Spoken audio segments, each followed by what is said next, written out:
ದೋಸ್ತಿ ನಡುವೆ ಅಲ್ಲ ಕಾಂಗ್ರೆಸ್ನಲ್ಲಿ ದಂಗಲ್ ಆರಂಭ ಆಗಿದೆ. ಎಂಬಿ ಪಾಟೀಲ್ ಮತ್ತು ಶಾಮನೂರು ಅವರ ನಡುವೆ ಈಗ ಹಗ್ಗಜಗ್ಗಾಟ, ಒಂದು ರೀತಿಯಾಗಿ ಗುದ್ದಾಟ ಜೋರಾಗ್ತಿದೆ. ಈಗಾಗಲೇ ಶಾಮನೂರು ಈಗ ಕ್ಲಾಸ್ ಅನ್ನ ತೆಗೆದುಕೊಂಡಿದ್ದಾರೆ. ಎಂಬಿ ಪಾಟೀಲ್ಗೆ ಶಾಮನೂರು ಶಿವಶಂಕರಪ್ಪನವರು ತಿರುಗೇಟನ್ನ ಕೊಟ್ಟಿದ್ದಾರೆ.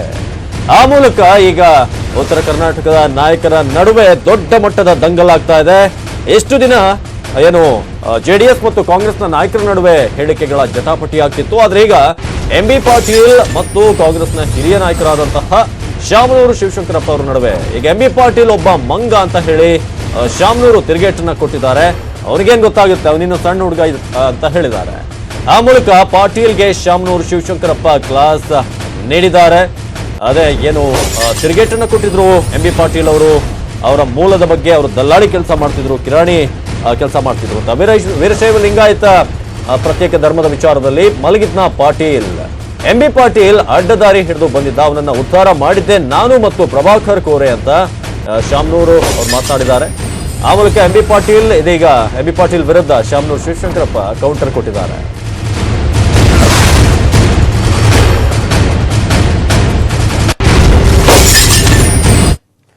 ಶಾಮನೂರು ಇಷ್ಟು ಸಿಟ್ಟಿಗೇಳೋದಕ್ಕೆ ಕಾರಣ ಎಂಬಿ ಪಾಟೀಲ್ ಅವರ ಇಂದಿನ ಹೇಳಿಕೆ. ಹಾಗಾದ್ರೆ ಎಂಬಿಪಿ ಹೇಳಿದ್ದೇನು, ಶಾಮನೂರು ಶಿವಶಂಕರಪ್ಪ ಯಾವ ರೀತಿ ತಿರುಗೇಟು ಕೊಟ್ಟರು, ಬನ್ನಿ ನೋಡೋಣ. ಜನತೆಗೆ ತಪ್ಪ ಸಂದೇಶ ಹೋಗಬಾರ್ದು. ಬೀದರ್ನ ಹೋರಾಟ ಪ್ರಾರಂಭ ಮಾಡಿದಾಗ, ಲಿಂಗಾಯತ ಹೋರಾಟ ಆದಾಗ ನಾನು ಅದರಲ್ಲಿ ಇರಲೇ ಇಲ್ಲ. ಬೆಲ್ಗಮ್ ಆದಾಗೂ ಕೂಡ ನಾನು ಇರಲಿಲ್ಲ, ನಾನು ಕೇನ್ಯಾಕ್ ಹೋಗಿದ್ದೆ ಅವಾಗ. ಅದಾದ್ಮೇಲೆ ನಾನು ಬಂದಂತವನು. ಮತ್ತು ಅದು ಎರಡು ಸಮಾವೇಶ, ಬೃಹತ್ ಸಮಾವೇಶ ಆಯಿತು. ಆ ದುಡ್ಡುಗಳು ಎಲ್ಲಿಂದ ಬಂತು? ಜನತೆ ತಮ್ಮ ಅಸ್ಮಿತೆ ಸಲುವಾಗಿ ಹೋರಾಟ ಮಾಡಿರುವಂಥದ್ದು. ಲಿಂಗಾಯತ ಹೋರಾಟದಲ್ಲಿ ವಿನಯ್ ಕುಲಕರ್ಣಿ ಅವರು ಸೋತರು, ನಮ್ಮ ಶರಣ್ ಪ್ರಕಾಶ್ ಪಾಟೀಲ್ರು ಸೋತರು ಅಂತೇಳಿ. ಚುನಾವಣೆಯಲ್ಲಿ ಪ್ರಜಾಪ್ರಭುತ್ವದಲ್ಲಿ ಸೋಲು ಗೆಲುವು ಪ್ರಮುಖ, ಅದ್ರಾಗ ಮಾತಿಲ್ಲ. ನಾನು ಸೋತಿದ್ದೀನಿ, 2 ಸಲ ಸೋತಿದ್ದೀನಿ. ಅವ್ರ ಮಗನೇ ಸೋತಿದ್ದಾನೆ. ಮತ್ತು ಇವ್ರ ಪ್ರಭಾವ ಎಲ್ಲಿ ಹೋಗಿತ್ತು? ವೀರಶೈವದು ಲಿಂಗಾಯತ ಹೋರಾಟದಿಂದ ಇವರೆಲ್ಲರೂ ಸೋತಿದ್ರೆ ಇವ್ರ ಮಗ ಮಲ್ಲಿಕಾರ್ಜುನ್ ಯಾಕೆ ಸೋತರು? ಇನ್ನು ಶಿವಶಂಕರಪ್ಪನವ್ರು ಆರಿಸಿ ಬರೋದು ಹೆಂಗೆ? ಹಿಂದೆ ಅಲ್ಲಿ ಒಬ್ಬರಿಗೆ ಮುಸಲ್ಮಾನರಿಗೆ ಟಿಕೆಟ್ ಸಿಕ್ಕಿತ್ತು. ಆ ಟಿಕೆಟ್ ಬಿ ಫಾರ್ಮನ್ನು ಹರಿದು ಇವತ್ತೊಂದು ದಿವಸ ಮುಂದೆ ಬಂದಂಥವ್ರು.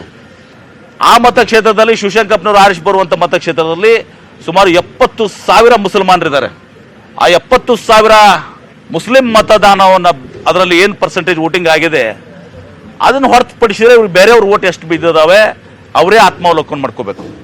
ಅದಕ್ಕೆ ಶಿವಶಂಕರಪ್ಪನವ್ರಿಗೆ ಈ ರೀತಿ ಹಗುರವಾಗಿ, ನಾವು ಅವರ ಮಕ್ಕಳ ಸಮಾನ ಅಂತ ಹೇಳಿದ್ದೇನೆ, ಬೆಳೆಯುವಂಥವ್ರು ನಮ್ಮ ವಿರುದ್ಧ ಅಥವಾ ಬೇರೆಯವರ ವಿರುದ್ಧಾಗಲಿ ತಮ್ಮ ಕೀಳಾಗಿ ಮಾತಾಡುವಂಥದ್ದು, ತಮ್ಮ ಅಸೂಯೆಯನ್ನು ಈಗಲಾರು ಬಿಟ್ಟು ನಮ್ಮೆಲ್ಲರಿಗೂ ಕೂಡ.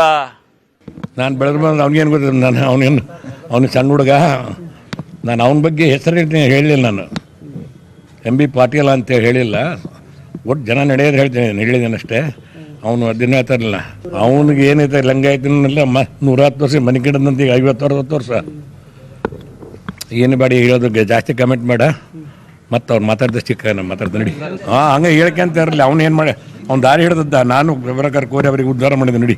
ಯಾವುದು ಹರಿದಲ್ಲೇ ಇಲ್ಲ, ಅವ್ನಿಗೇನು ಗೊತ್ತೈತೆ ಮಂಗ ಅವನು ನಡಿ. ಯಾವುದು ಹರಿದಲ್ಲೇ ಇಲ್ಲ, ಅವ್ನಿಗೇನು ಗೊತ್ತೈತೆ ಮಂಗ ಅವನು ನಡಿ. ಇದೀಗ ಶ್ರೀನಿವಾಸ್ ಹೆಚ್ಚಿನ ಮಾಹಿತಿಯನ್ನು ಕೊಡ್ತಾರೆ. ಶ್ರೀನಿವಾಸ್ ಹಳಕಟ್ಟಿ. ಶ್ರೀನಿವಾಸ್, ಇದೀಗ ನಾವು ನೋಡ್ತಾ ಇದೀವಿ ಮತ್ತೊಂದು ಸುತ್ತಿ. ಈಗ ಶಾಮನೂರು ಅವರು ಕೂಡ ಎಂಬಿ ಪಾಟೀಲ್ ಒಬ್ಬ ಮಂಗ ಅನ್ನೋ ರೀತಿಯಾಗಿ ಹೇಳಿದ್ದಾರೆ ಅಂತ. ಏನೇನು ಹೇಳಿದ್ರು, ಏನಿತ್ತಲ್ಲಿ? ಅವಿನಾಶ್, ಏನೊಂದು ಶಾಮನೂರು ಶಿವಶಂಕರಪ್ಪ ಹಾಗೂ ಎಂಬಿ ಪಾಟೀಲ್ ನಡುವಿನ ಒಂದು ಪರಸ್ಪರ ವೈಯಕ್ತಿಕ ಒಂದು ವಾಗ್ದಾಳಿ, ಆರೋಪ ಒಂದು ಪ್ರಕ್ರಿಯೆ ಮತ್ತೆ ಮುಂದುವರೆದಿದೆ ಅಂತ ಹೇಳ್ಬೋದು. ನಿನ್ನೆ ಶಾಮನೂರು ಶಿವಶಂಕರಪ್ಪನವರು ಎಂಬಿ ಪಾಟೀಲ್ ಬಗ್ಗೆ ಒಂದು ಆರೋಪವನ್ನು ಕೂಡ ಮಾಡಿದ್ರು. ಎಂಬಿ ಪಾಟೀಲ್ ಧರ್ಮವನ್ನು ಹೊಡಿತಕ್ಕಂಥ ಕೆಲಸವನ್ನು ಮಾಡ್ತಾ ಇದ್ದಾರೆ. ಅವರಿಂದಾಗಿನೇ ಒಂದು ಸಾಕಷ್ಟು ಜನ ಕಾಂಗ್ರೆಸ್ ಶಾಸಕರು, ನನ್ನ ಮಗನನ್ನೂ ಸೇರಿದ ಸಾಕಷ್ಟು ಜನ ಶಾಸಕರು ಸೋಲ್ಬೇಕಾಯ್ತು ಅಂತಕ್ಕಂಥ ಹೇಳಿಕೆಯನ್ನು ಕೊಟ್ಟಿದ್ರು. ಅದಕ್ಕೆ ಪ್ರತಿಕ್ರಿಯೆ ನೀಡಿರತಕ್ಕಂಥ ಗೃಹ ಸಚಿವ ಎಂಬಿ ಪಾಟೀಲ್ ಏನೊಂದು ವೈಯಕ್ತಿಕವಾಗಿನೇ ಒಂದು ಶಾಮನೂರು ಶಿವಶಂಕರಪ್ಪರ ವಿರುದ್ಧ ಒಂದು ವಾಗ್ದಾಳಿಯನ್ನು ಮಾಡಿದ್ರು. ಅಂದ್ರೆ ಅವರು ಯಾವ ರೀತಿ ಬಂದ್ರು, ಬಿ ಫಾರ್ಮ್ ಅನ್ನ ಹರಿದು ಹಾಕಿ ಅವರು ಗೆದ್ರು, ಜೊತೆಗೆ ಅವ್ರು ಯಾವ ರೀತಿ ದುಡ್ಡು ಮಾಡಿದ್ರು, ಆ ಮನುಷ್ಯನ ಬಗ್ಗೆ ಎಲ್ಲವನ್ನು ಬಿಚ್ಚಿಡಬೇಕಾಗತ್ತೆ ಅಂತಕ್ಕಂಥ ಒಂದು ವಾಗ್ದಾಳಿಯನ್ನು ಕೂಡ ಮಾಡಿದ್ರು. ಇದಕ್ಕೆ ಪ್ರತಿಕ್ರಿಯೆ ನೀಡಿರತಕ್ಕಂಥ ಶಾಮನೂರು ಶಿವಶಂಕರಪ್ಪನವರು ಇನ್ನೂ ಒಂದು ಹೆಜ್ಜೆ ಮುಂದೆ ಹೋಗಿ ಎಂಬಿ ಪಾಟೀಲ್ಗೆ ಮಂಗ, ಅವನಿಗೇನು ತಿಳಿಯೋದಿಲ್ಲ ಅಂತಕ್ಕಂಥ ಒಂದು ಆರೋಪವನ್ನು ಕೂಡ ಮಾಡಿದ್ದಾರೆ. ಅಷ್ಟೇ ಅಲ್ಲ, ಅವನು ಹೇಗಿದ್ದ ಅನ್ನೋದು ಗೊತ್ತು, ಅವನಿಗೆ ಪ್ರಭಾಕರ್ ಕೋರೆ ಮತ್ತು ನಾನು ಯಾವ ರೀತಿ ಹೆಲ್ಪ್ ಮಾಡಿದೀವಿ ಅಂತ ಗೊತ್ತು. ಆ 50-60 ವರ್ಷಗಳಿಂದ ಅವನು ಹೋರಾಟ ಮಾಡದೆ ಏನ್ ಮಾಡ್ತಾ ಇದ್ನ, ಮಲಗಿದ್ನ ಅಂತಕ್ಕಂಥ ಒಂದು ಆರೋಪವನ್ನು ಕೂಡ ಮಾಡಿದ್ದಾರೆ. ಈ ಆರೋಪವನ್ನು ನೋಡ್ತಾ ಹೋದ್ರೆ ಉಭಯ ನಾಯಕರ ವಿರುದ್ಧ ಒಂದು ಆರೋಪ ಮತ್ತಷ್ಟು ತಾರ್ಕಕ್ಕೆ ಏರ್ತಕ್ಕಂಥ ಸಾಧ್ಯತೆ ದಟ್ಟವಾಗಿದೆ ಅಂತ ಹೇಳ್ಬೋದು. ಅವಿನಾಶ್, ಧನ್ಯವಾದ ಮಾಹಿತಿಗಾಗಿ ಶ್ರೀನಿವಾಸ್. ಕಾಂಗ್ರೆಸ್ನ ಅತೃಪ್ತ ಶಾಸಕರು ದೆಹಲಿಯಲ್ಲಿದ್ದಾರೆ ಎಂಬ ವದಂತಿ ಜೋರಾಗಿದೆ. ಯಡಿಯೂರಪ್ಪ ಜೊತೆ ಮಾತುಕತೆ ನಡೆಸ್ತಾರೆ ಎನ್ನಲಾಗಿದೆ. ಈ ಸುದ್ದಿ ಹರಡ್ತಾ ಇದ್ದಂತೆ ಕಾಂಗ್ರೆಸ್ನ ನಾಯಕರು ಫುಲ್ ಟೆನ್ಷನ್ ಆಗಿದ್ದಾರೆ. ಅತೃಪ್ತರ ಸಂಪರ್ಕಕ್ಕೆ ಅಲ್ಲಿ ಪ್ರಯತ್ನ ಆಗ್ತಿದೆ. ಆದ್ರೆ Nagendra, Anand Singh, Mahesh Kumatalli phone not reachable ಆಗಿದೆ.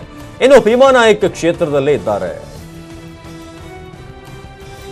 ಸದ್ಯಕ್ಕೆ ಕಾಂಗ್ರೆಸ್ನಲ್ಲಿ ಟೆನ್ಷನ್ ಬಿಲ್ಡ್ ಆಗ್ತಿದೆ. ಯಾಕಂತ ಹೇಳಿದ್ರೆ ಈಗ ಅತೃಪ್ತ ಶಾಸಕರು ಎಲ್ಲರೂ ಕೂಡ ದೆಹಲಿಯಲ್ಲಿ ಬೀಡು ಬಿಟ್ಟಿದ್ದಾರೆ ಅಂತ. ಹಾಗಾಗಿ ಏನಾಗುತ್ತೋ ಏನೋ, ಇವರೇನಾದ್ರೂ ಬಿಜೆಪಿಗೆ ಸೇರ್ಕೊಂಡ್ಬಿಡ್ತಾರೋ, ಅವರ ಬ್ರೈನ್ ವಾಶ್ ಆಗುತ್ತೋ, ಆ ರೀತಿಯಾಗಿ ಈಗ ಟೆನ್ಷನ್ ಕಾಂಗ್ರೆಸ್ನವರಿಗೆ.